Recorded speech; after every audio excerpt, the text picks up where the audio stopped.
I have no idea if this is working. I'm kind of out of time this week, so I'm just going to try doing the weekly garden update live and see how this goes. Okay, so the biggest change this week, if you look down here, is we have added mulch. So hopefully that will help with water retention. I did this bed, that bed, all of the buckets have plants in them have been mulched, along with about half of this bed and half of that bed that have things growing in it. The transplanted chard is a bit of a mess. Chard is my biggest problem at the moment. Here's the other one. And there's some weeds. Another chard.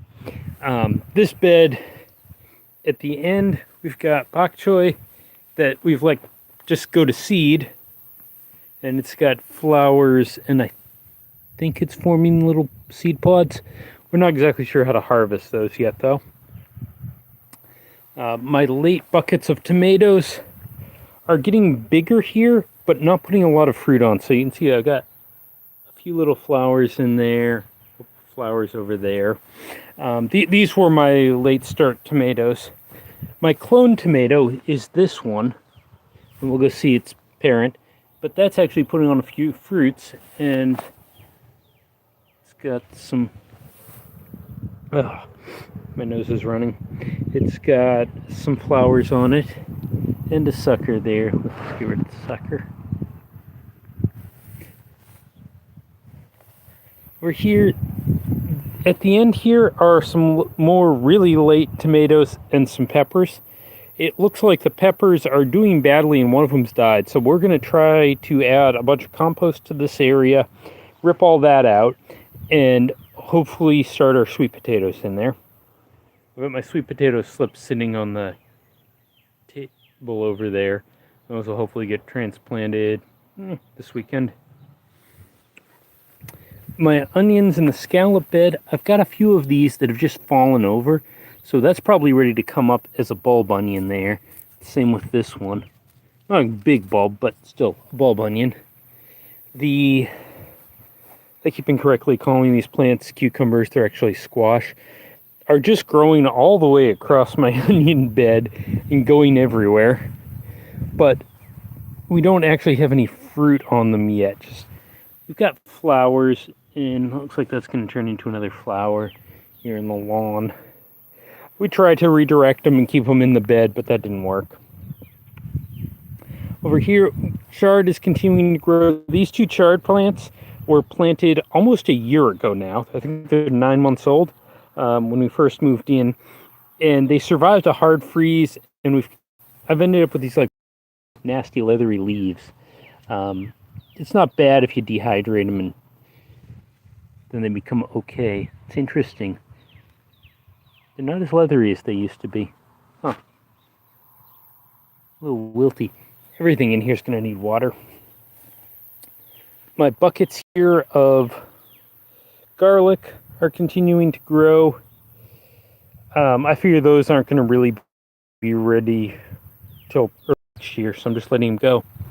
Now, this next one is the one surviving watermelon plant that we planted.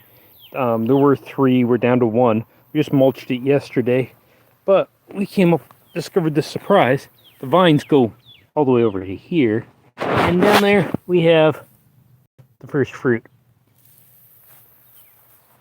If I turn around, this bed is full of serrano peppers, and none of the plants are getting very big. I mean, you can see this thing is 10 inches tall, that plant, but it's putting out some pretty big sized peppers, and this one's actually starting to turn red. Serranos will turn red when they're fully ripe. You don't see them like that in grocery stores. You always see them green because they pick them early, but they will actually turn red if you give them time. Same with jalapenos. Move on. Here's another bed of late peppers. I thought those peppers were a mix of habaneros and jalapenos. The only actual fruits I've got coming off this are those things, which do not look like either type of pepper. because they're too light of a yellow color for jalapenos and too big. So I have no idea what that is. The same with that one. They're just big. So I have no idea what kind of peppers those are going to be. But we'll find out. And then I've got some more late planted tomatoes. I think one of those is a cherry tomato, but I'm not really sure. Oh, sucker. Oh, yeah, I'm pretty sure those are cherry tomatoes. And if you look close, you can see there's fruit starting.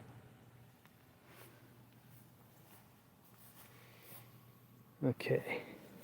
Now this is here first is my heirloom tomato, the only surviving heirloom tomato. I planted 12, 2 of them came up, 1 of them died. This is the survivor. And it's got some fruit on it. I think it's just 1 fruit and some flowers there. But it also is getting hit by disease on these leaves. I'll come prune that off later today. But those seem to just keep coming. And then I've got eggplant starting. And we've got several varieties of eggplant in here. And they're getting bigger. So that has got fruit. That's got fruit. And that one over at the end's got fruit. The rest of these don't seem to be yet. And as you can see, there's pretty significant bug pressure in here. So I'm going to spray all these with neem oil later. That one's probably got some sort of disease. The leaf's turning yellow. And then over here, I've got my star tomato. Now, this is the one I used for cloning before. And I've got 1, 2, 3, 4, 5, 6, 7, 8, 9, 10, I don't know, half dozen fruits. Or sorry, a dozen fruits coming up here. And they're just starting to get color. Like if you look at those, they're starting to get, they're not quite as green as they used to be. So hopefully those will be ready in the next week. If you look over here on this tomato, second one, that one's actually turning red way down there. Okay, let's look at the trees.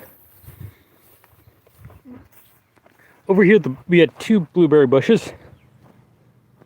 And those pretty much just got raided by birds and don't actually produce any blueberries. So I just mulched them. I think my plan for next year is to see if I can plant like 4 more in the same area. Like you can see 1, 2, and I'll probably put 1 in between and another row here and see if I can get some blueberries. But I missed the window for planting more of those this year. If you come over here, we have the calamansi tree. This is basically like a Filipino lime tree, and I mulched the snot out of this. We've been being very careful to keep this alive all last year. And it's got some bugs on it that I need to deal with. And this post here is just so we don't accidentally... Okay, let's go over and look at the peach tree. Way over there. Oh yeah, I've got corn down. Let's take a look at that on the way over. See if the chickens want to come out. Hey chickens. Any chickens want to say hi? Hello, birdies. Oh, there's a chicken. Hi. Okay, I don't know where her sisters were, but I gotta... Oh, they're there. They get their own separate videos later. Okay, I just found the limit of the wireless. So, the septic garden. If you're looking back there, I've got corn growing. In front, that tilled up area has recently been planted with beans. I can't tell from where I'm standing if any of them are coming up.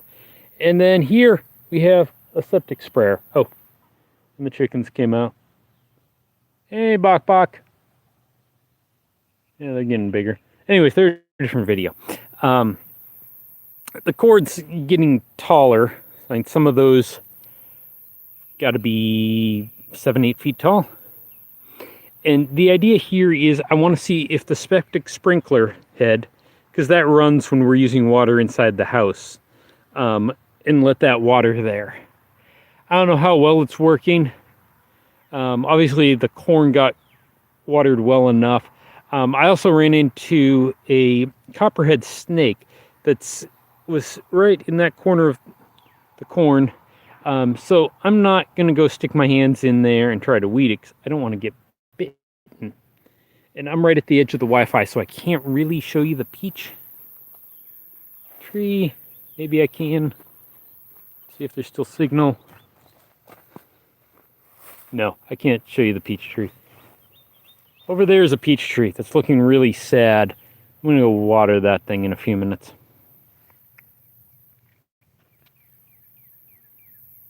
But hey, things are going well in the garden. If you're not gardening, you probably should be, because you get to wear a cool hat. Now, how do I end this stream? Is that it? I think that's it.